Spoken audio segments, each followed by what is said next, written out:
बाप दादा की ज़मीन पर कितना है बेटी का हक, क्या कहता है कानून। लड़की पैदा होते ही उसे पराया धन करार दिया जाता है। उसके बड़े होते ही उसकी शादी कर दी जाती है। अगर किसी वजह से ससुराल वाले भी उसे निकाल दें तो क्या उसके पास मायके आने का विकल्प बचता है।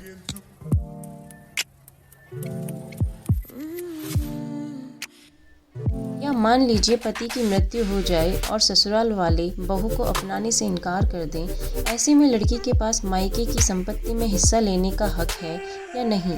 बेटी का अपने मायके की संपत्ति में कितना हक होता है। क्या बेटी अपने दादा की संपत्ति में हिस्सेदार होती है। शादीशुदा होने के बाद भी बेटी को हक मिल सकता है या नहीं। आपके लिए ये सब जानना बेहद ज़रूरी है।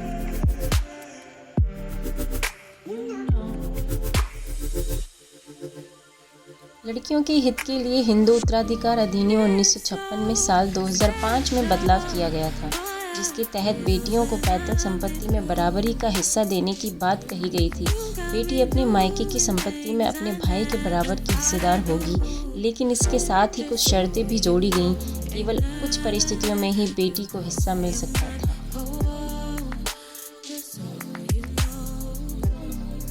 हिंदू उत्तराधिकार अधिनियम 1956 हिंदू सक्सेशन एक्ट 1956 में बताया गया है कि अगर वसीयत बनाने से पहले ही किसी हिंदू व्यक्ति की मृत्यु हो जाए और तो उसकी व्यक्ति की संपत्ति को उसके उत्तराधिकारियों, परिजनों या संबंधियों में कानूनी रूप से किस तरह बांटा जाएगा। अगर मरने वाले की परिवार में बेटे और बेटियां हैं, ऐसे में बेटों द्वारा अपना हिस्सा चुनने के बाद ही बेटियों को हिस्सा मिलेगा। हालांकि अगर बेटी अविवाहित, विधवा या पति द्वारा छोड़ दी गई है तो कोई भी उससे घर में रहने का अधिकार नहीं छीन सकता। वही विवाहित महिला को इस प्रावधान का अधिकार नहीं मिलता। साल 2005 में 9 सितंबर को हिंदू उत्तराधिकार कानून 1956 में बदलाव किया गया था, जिसके मुताबिक पैतृक संपत्ति में बेटियों को बराबर का हिस्सा होता है, चाहे बेटी शादीशुदा हो, विधवा हो, अविवाहित हो या पति द्वारा छोड़ी गई हो। विरासत में मिली संपत्ति में बेटी का जन्म से ही हिस्सा बन जाता है, जबकि पिता की खुद खरीदी हुई संपत्ति वसीयत के अनुसार बांटी जाती है।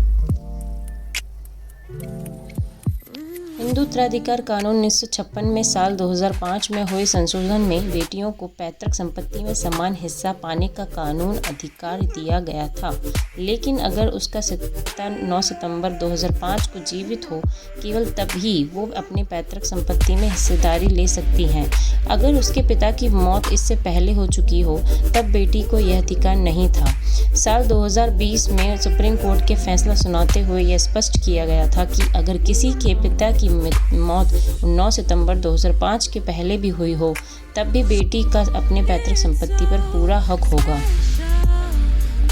पैतृक संपत्ति में बेटी का पूरा हक होता है। इससे उसे शादीशुदा, विधवा या तलाकशुदा होने का कोई लेना देना नहीं है, जबकि स्वर्जित संपत्ति में बेटी को हिस्सा तभी मिल सकता है अगर पिता अपनी मर्जी से देना चाहे। अगर पिता बेटी को अपनी संपत्ति में हिस्सा नहीं देना चाहता है तो बेटी उसमें हिस्सा नहीं ले सकती। हालांकि अगर पिता की मौत बिना वसीयत लिखे ही हो जाए तो बेटी उनकी संपत्ति में हिस्सा ले सकती है। ऐसी मोर वीडियोस के लिए लाइक, शेयर एंड सब्सक्राइब।